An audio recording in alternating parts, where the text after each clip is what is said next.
আমি সবসময় নতুনদের পাশে আছি এবং নতুনদের পাশে থাকব, নতুনদের ভালোবাসা দিব এবং নতুনদের ভালোবাসা নেওয়ার চেষ্টা করব।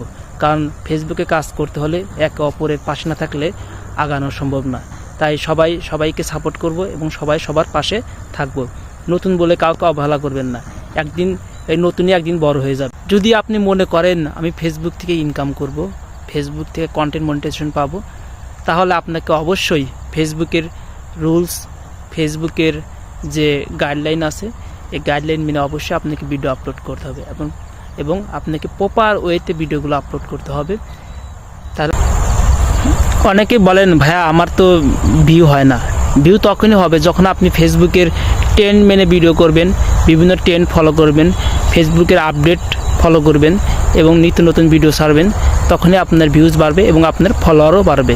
তাই হতাশ হবেন না, ভিডিও ছাড়েন, সফলতা পাবেন। ফেসবুকে হিংসা কাকে বলে জানেন? যখন আমার ভিডিওটা আপনার কাছে যাবে, আপনি না দেখে চলে গেলেন, আবার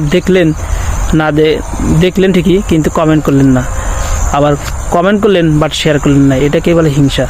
তাই ফেসবুকে একে অপরকে হিংসা না করে ওরা সবাই সুন্দরভাবে এগিয়ে যায়, তাহলে সবার জন্যই ভালো। একদম সহজ কথা, আপনি যদি ফেসবুকে সফল হতে চান তাহলে আপনাকে সবার সাথে সুসম্পর্ক বজায় রাখতে হবে। সেটা ছোট হোক, সেটা বড় হোক, সবার সাথেই সুসম্পর্ক বজায় রাখতে হবে। তাহলে আপনার এগিয়ে যাওয়া সবচেয়ে সহজ হবে। আপনি যদি মনে করেন না আমি ছোটদের পাশে থাকবো না বা তাদের আমার হেল্প লাগবে না, তাহলে আপনি কখনো আপনার পেজের গ্রো করতে পারবেন না, আপনার পেজ কখনো গ্রোথ বাড়াতে পারবেন না। এই জন্য অবশ্যই ছোটদের পাশে থাকবেন।